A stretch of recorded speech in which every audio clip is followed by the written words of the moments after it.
Good morning, this is Michael. It is Wednesday, March 22nd, 2017. We're at a different stopping point than normal under a street light into my neighborhood. I've got the Bozo the Clown hair going on, but that's okay. That's one of the things I'm cursed with. A couple of the things that I wanted to talk about are mainly is perspective.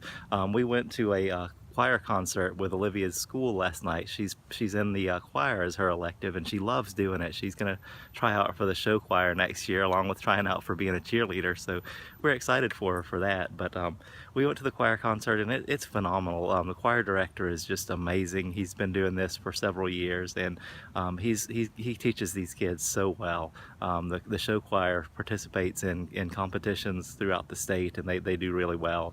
The regular choir does a phenomenal job too, but there's kind of two pieces. First, the kids get up, and each grade has a piece that they sing, or several pieces, and it's really good. It's done with the accompaniment of a piano. And so the first thing is Olivia's group, the sixth grade, gets up there, and I've got an eye disease called keratoconus, and I've talked about it a little bit. What it is your cornea thins and bulges, and it distorts your vision and gets worse and worse. So in my 20s and 30s, my eyes got worse every year. The end game of keratoconus, before some new breakthroughs have happened, is you either have to have a transplant from a cadaver cornea or go blind, and neither of those are good options. So about 7 years ago, I had implants put under my corneas, which is like the exterior ring of a contact lens, and that has stopped the progression of the thinning and bulging, and it basically froze my eyes at that moment in time.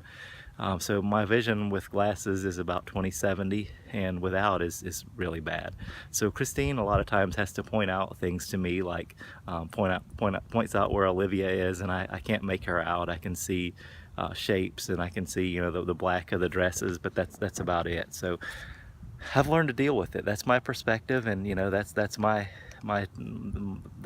hand I've been dealt in life. So the second thing is, so the kids, they do their nice arrangements, and the kids have, they've worked really hard at it. And there's also the show choir, which they do a phenomenal choreographed dance and music, and it's really good. They're really top quality. But in between, there's several kids that do solos, and they do songs to karaoke type music, and they do a great job. But there's a girl named Kamari who, they had that dessert cabaret. She did this before. It's to the Fugees, Killing Me Softly, and she really did a great job. But she had a couple of false starts getting started. She didn't. I don't know what happened, but she kind of froze up and didn't remember the words, and didn't come in. She was on key, but she didn't come in at the right time, and she kind of froze. She didn't know what to do.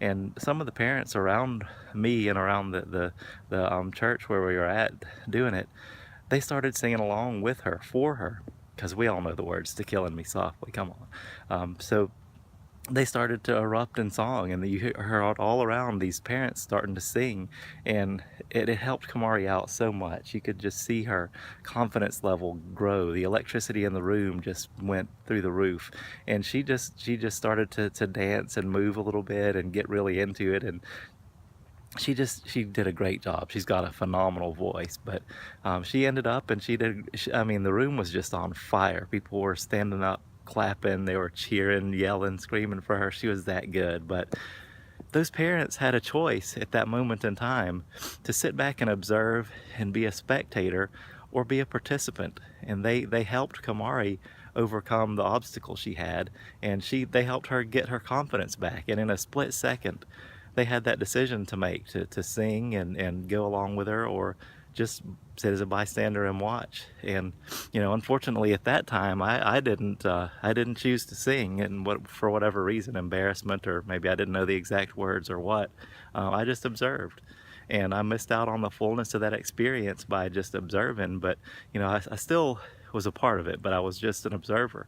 And you have a choice with that, with the hotties, with your experience here and in your life and your day-to-day activity, and with your eating and your strength training. You can choose to set aside whatever you've got going on, and own it, and be a participant.